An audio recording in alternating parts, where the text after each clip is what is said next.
नमस्कार, स्वागत है आपका हिंदी वात्सल्य में। हम लगातार कविताओं को पढ़ते हुए आगे बढ़ रहे हैं। उसी क्रम में आगे बढ़ते हुए आज हम एक नए कवि की नई कविता पे बातचीत करेंगे। और वो नए कवि जो छायावाद के चार स्तंभों में एक स्तंभ के रूप में जाने जाते हैं, अर्थात सुमित्रानंदन पंत की कविता के बारे में बात करेंगे। और कविता है कि द्रुत झरो। शीर्षक है द्रुत झरो, यानी कि शीघ्रता से झरो। और कविता पे बातचीत करने से पहले हम उसके बारे में कुछ तथ्यों पे बातचीत करेंगे। जैसा कि ये कविता 1934 में लिखी गई और कविता का संग्रह पंत के दो काव्य संग्रहों में मिलता है।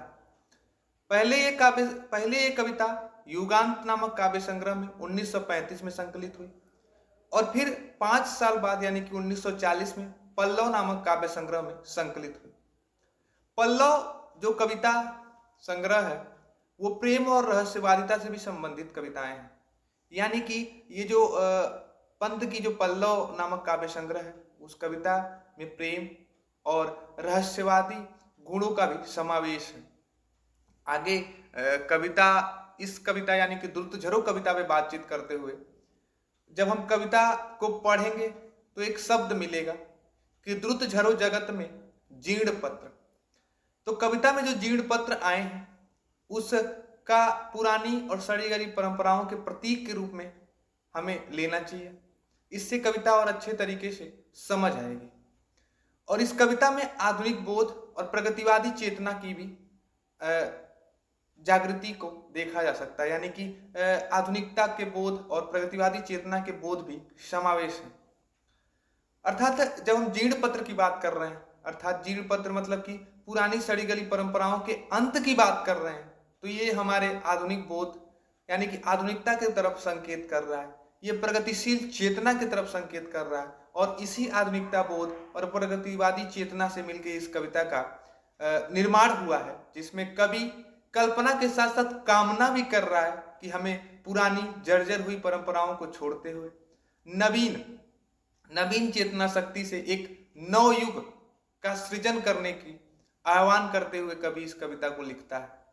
तो इस कविता के एक एक पंक्तियों को पढ़ते हुए हम व्याख्या को समझेंगे। तो कविता जो है वो कुछ यूं है कि द्रुत झरो जगत के जीर्ण पत्र है सहस्त्र ध्वस्त हे शुष्क शीर्ण हिमताप पीत मधुवात भीत तुम बीत राग जड़ पुराचीन निष्प्राण विगत युग मृत विहंग जगनीड़ शब्द और श्वासहीन च्युत अस्त व्यस्त पंखों से तुम झरझर उन्नत में हो विलीन। मतलब कि द्रुत झरो जगत के जीर्ण पत्र। पहले हम कविता को एक पत्ते के रूप में समझेंगे, फिर इसकी अभिव्यंजना पे बातचीत करेंगे। जैसे एक पेड़ में पत्तियां सूख जाती हैं, अर्थात जर्जर हो जाती हैं, तो वो नीचे गिर जाती हैं, झड़ जाती हैं, नष्ट हो जाती हैं। ठीक कवि ऐसे ही ये कहना चाहता है कि द्रुत झरो जगत के जीर्ण पत्र, यानी कि द्रुत का मतलब शीघ्रता से इस जगत रूपी पेड़ से जीर्ण पत्र यानी कि जो जर्जर हुई पुरानी परंपरा है, जो जर्जर हुई पुरानी रूढ़ियां चली आ रही हैं, उनको तुरंत तत्काल प्रभाव से झड़ जाना चाहिए, अर्थात नष्ट हो जाना चाहिए। हे शस्त ध्वस्त हे शुष्क शीर्ण। शस्त का मतलब की होता है, शस्त का मतलब होता है कि शिथिल ढीला हो गए, यानी कि शिथिल और ढीले हो गए। हे शुष्क शीर्ण यानी कि शुष्क यानी कि सूखे जर्जर पत्ते तुमको ध्वस्त हो जाना चाहिए। मतलब कि जो चली आ रही परंपराएं हैं आज शिथिल हो गई हैं, ढीली हो गई हैं, अर्थात शुष्क भाव रूप में पहुंच गई हैं, उनको तुरंत नष्ट हो जाना चाहिए। फिर पत्ते को लेकर आगे कवि कह रहे हैं कि हिमताप पीत मधुवात भीत, यानी कि तुम वो पत्ते हो जिन्होंने हिम यानी कि ओस की तमाम बूंदों और ताप को सहा है। कवि क्या कह रहा है कि हिमताप पीत मधुवात भीत, मतलब कि तुमने हिम और ताप को सहते हुए आज अपने पीलेपन को प्राप्त किए। अर्थात अर्थ क्या निकल के आ रहा है कि तुम बहुत कालों से चले आ रहे हो, यानी कि बहुत समय से चले आ रहे वो पत्ते हो जिन्होंने हिम और ताप को सहते हुए आप अपने पीलेपन रूप में आ गए हो, अर्थात तुम्हें अब झड़ जाना चाहिए। मधुवात भीत यानी कि मधुवात का मतलब है बसंत की हवा, बसंत काल की हवा जो एक ऊर्जा देती है, लेकिन ये ऐसे पत्ते हैं जो हिमताप को सहते हुए आज पीलेपन में जाते हुए मधुयात यानी कि बसंत काल की हवा जो सबको एक चेतना, एक ऊर्जा प्रदान करती है, उससे भी भीत यानी कि भयभीत हो जा रहे हैं। तो ऐसे पत्ते को झड़ जाना चाहिए, यानी कि ऐसी परंपराओं को, ऐसे रूढ़ियों को जो पुरातन काल से चली आ रही हैं, जो आज बसंत की हवा रूपी नई चेतना से भी भयभीत हो जा रही हैं, उसको तत्काल प्रभाव से नष्ट हो जाना चाहिए। तुम बीत राग जड़ पूरा चीन, यानी कि तुम बीत राग, तुम बीते हुए ऐसे पत्ते हो गए हो, ऐसे अवस्था में पहुंच गए हो जिसके अंदर किसी प्रकार का कोई राग नहीं है, मतलब कि तुम निर्जीव हो चुके हो, तुम जड़ हो गए हो और तुम प्राचीन यानी कि तुम प्राचीन भी हो गए हो। कवि का इस पंक्ति में कहने का मतलब यह है कि पत्ता के साथ साथ वो चली आ रही सारी मान्यताएं भी अब बिना राग के अर्थात निर्जीव अवस्था में जड़ता को प्राप्त हो गई हैं और वो प्राचीन चली आ रही मान्यताएं अब अति प्राचीन हो चुकी हैं। निष्प्राण विगत युग मृत विहंग, यानी कि निष्प्राण, अब पत्ते को संकेत करते हुए, पत्ते के प्रति करते हुए कह रहे हैं कि निष्प्राण विगत युग मृत विहंग, यानी कि तुम्हारे अंदर किसी प्रकार का वो कोई प्राण नहीं बचा है, यानी कि तुम प्राण, निष्प्राण का मतलब किसी प्रकार की कोई अब चेतना नहीं बची है। प्राण का न बचना मतलब चेतना का नहीं बचना, यानी कि पुराने चली आ रही जो मान्यताएं हैं उसमें अब किसी प्रकार की कोई चेतना नहीं बची है। विगत युग यानी कि वो बीते हुए युग की अब केवल मान्यताएं और रूढ़ियां बन के रह गई हैं। ऐसे मृत विहंग को तुरंत नष्ट हो जाना चाहिए। जगनीड़, मृत विहंग, जगनीड़ शब्द और श्वास है, यानी कि ऐसे मरे हुए विहंग, ऐसे मरे हुए पक्षी को जिसके अंदर शब्द और श्वास है। शब्द का मतलब क्या है कि जिसके अंदर ध्वनि नहीं है, जिसके अंदर सांस लेने की क्षमता नहीं बची है, उसे इस जग नीड़ यानी कि जग रूपी इस घोंसले से, जग रूपी इस आश्रम से, जग रूपी इस आश्रय स्थान से, आश्रयशाला से तुरंत तत्काल प्रभाव से उड़ जाना चाहिए, यानी कि खत्म हो जाना चाहिए, नष्ट हो जाना चाहिए, समाप्त हो जाना चाहिए।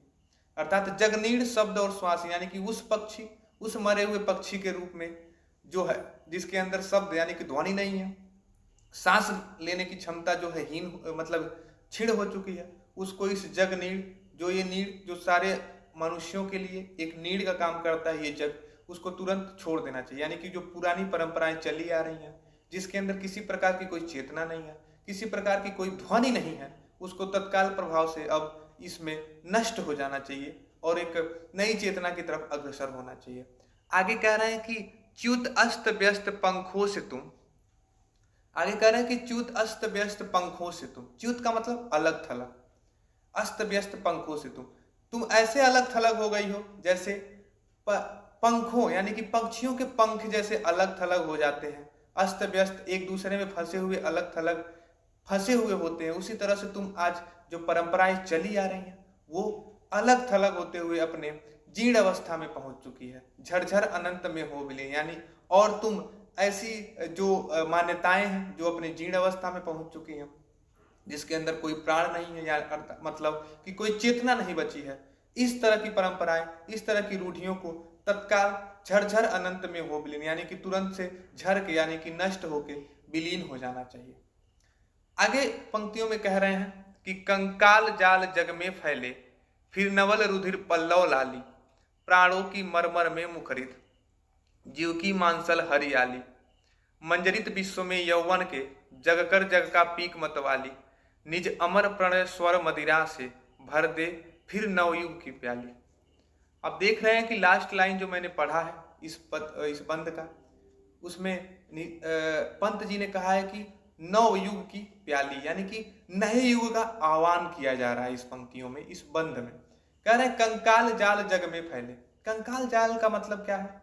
कंकाल का जो प्रतीक के तौर पे अर्थ लिया जाएगा वो निरर्थकता से है, यानी कि जो निरर्थक जाल है वो जग में फैला हुआ है, और इस तरह के जो जाल है जो जग में फैले हैं उनको, उस जाल को खत्म हो जाना चाहिए, उस जाल को समाप्त कर जाना चाहिए। और जैसे ही ये जाल समाप्त होगा फिर नवल रुधिर पल्लव लाली, यानी कि एक नवल रुधिर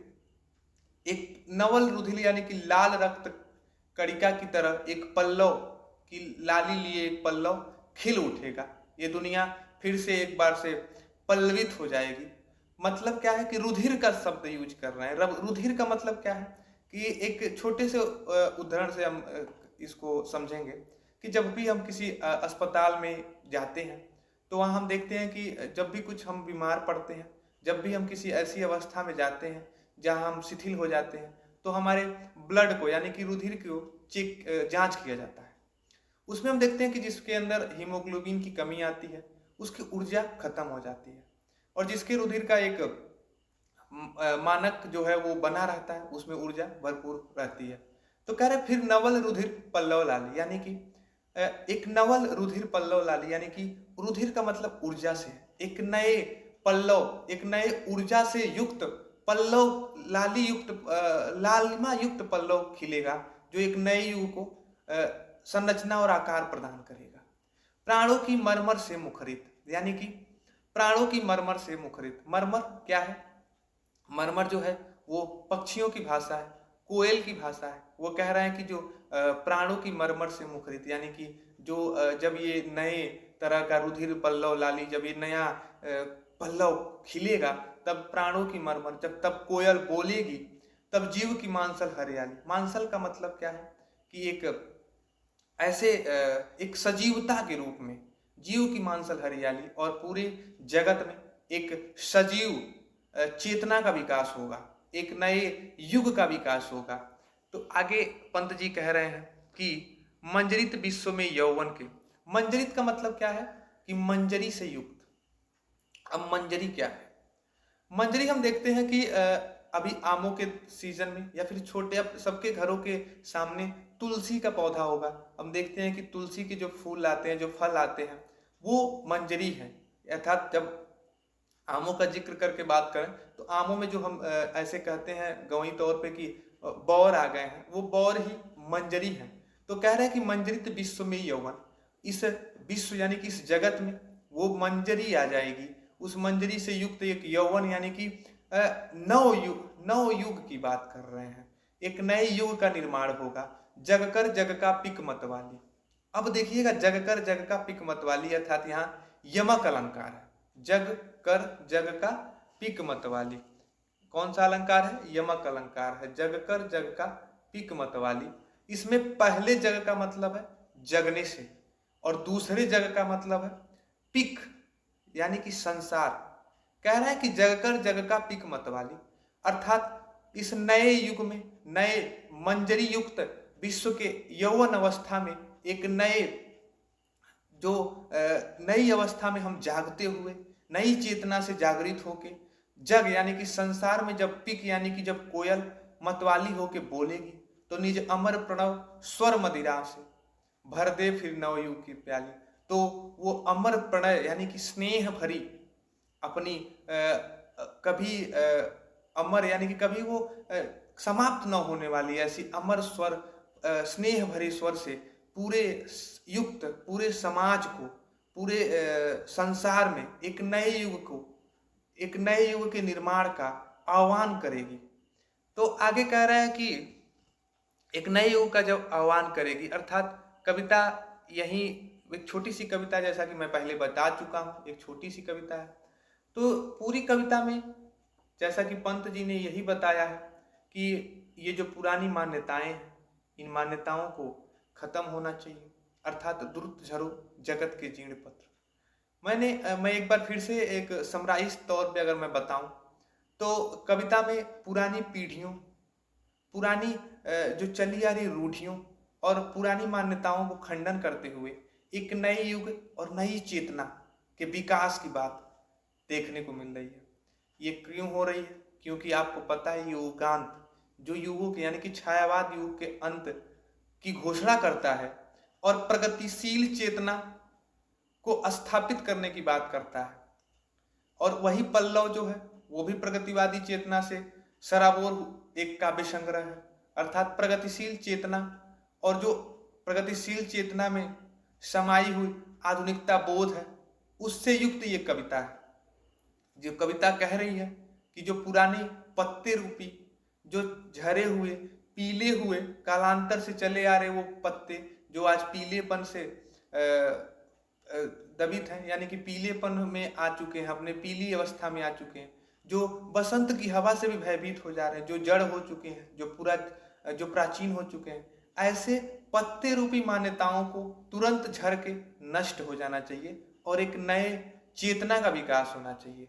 और उस नए चेतना के विकास के साथ साथ अर्थात वो कह रहा है कि ये जो इस जग में कंकाल जाल यानी कि निरर्थकता का जो एक जाल फैला हुआ है, उस जाल का आवरण तुरंत हट जाना चाहिए और एक नवल रुधिर पल्लव लाली का एक नए पल्लव, एक नए युग, एक नए चेतना का विकास होना चाहिए। और वो चेतना कैसी होनी चाहिए? ऊर्जा से युक्त होना चाहिए। ऊर्जा किस तरह की? नवल रुधिर, रुधिर यानी कि एक लाली से, जब हम देखते हैं कि कभी किसी पेड़ में जब पहले ही कोई पल्लव आता है, कोई छोटी सी पत्ती आती है, तो वो एकदम लालिमा से होती है और एक लाल होती है। उसी तरह से ये कह रहे हैं कि नवल रुधिर पल्लव लाली, एक नए युग का निर्माण होना चाहिए जो बिल्कुल रुधिर से युक्त यानी कि लालिमा से युक्त यानी कि ऊर्जा से युक्त होनी चाहिए, जिसमें जीव की मांसल हरियाली यानी कि जो चेतना है वो अपने सजीवता में पुराने रूढ़ियों को छोड़ते हुए एक नई चेतना से सराबोर होनी चाहिए। एक ऐसी नए युग के आह्वान की बात यहाँ पंत जी कहते हैं। पंत जी कहते कहते इतनी बात कहते कहते विश्व को मंजरित यौवन के रूप में देखते हैं। यानी कि जो आम के पेड़ पे जो आम के फलने से पहले जो बौर आते हैं, जो बहुत ही जिसकी खुशबू बहुत ही सुगंधित होती है, उस तरह के यौवन यानी कि युवा अवस्था में विश्व को एक नए मंजरित विश्व के निर्माण की बात कर रहे हैं और कह रहे हैं कि एक ऐसा नई चेतना से जागृत होके, जग उठ के, और इस पूरे जग यानी कि संसार में जब एक कोयल मतवाली होके अपने अमर प्रणय स्वर से जब गुंजन करेगी, तब एक वो नए युग की प्याली को भरेगी, अर्थात एक नए युग का आह्वान करेगी। और ये पंत जी की कल्पना के साथ साथ एक कामना की भी कविता है। पूरी कविता को पढ़ने के बाद, जैसा कि मैं पहले भी बता चुका हूं कि इसमें 2-3 पंक्तियों को हम ध्यान में रखेंगे, जैसे जग जग कर, जिसमें यमक अलंकार आए, और ऐसे ही पंक्तियां पूछी जाती हैं, जैसे ये निष्प्राण विगत युग मृत विहंग जगनीड़ शब्द और श्वास ही। इन 2-3 पंक्तियों को याद रखेंगे क्योंकि ये हूबहू परीक्षा में पूछ ली जाती है। और इस तरह के इम्पॉर्टेंट पंक्तियों को एक पेज में एक नोट्स के टाइप में आप टाइप करके भी रखेंगे, जिससे परीक्षा के समय रिवीजन करने में महत्व बहुत ही सुलभता होगी। तो ऐसे ही कविताओं के साथ हम जुड़ेंगे। मैं उम्मीद करता हूँ कि ये कविता आपको समझ में आई होगी, और अगर ये कविता समझ में आई है तो आप लाइक करें, शेयर करें, और कविता की पूरी सुनने के बाद वीडियो कैसी लगी अपनी प्रतिक्रिया जो है वो कमेंट बॉक्स में ज़रूर ऐड करें। तो ऐसे ही नए नए विषयों के साथ, नए नए टॉपिक के साथ हम जुड़ेंगे आपसे। हम ये भी उम्मीद करेंगे कि आप हमें सजेस्ट भी करेंगे कि किस तरह के टॉपिक्स पे आपको वीडियो चाहिए। हम कोशिश करेंगे कि उस तरह के टॉपिक्स पे हम वीडियो लेके आएँ। तो ऐसे ही एक यात्रा चलती रहेगी। तो मिलते हैं एक नए वीडियो के साथ, तब तक के लिए नमस्कार।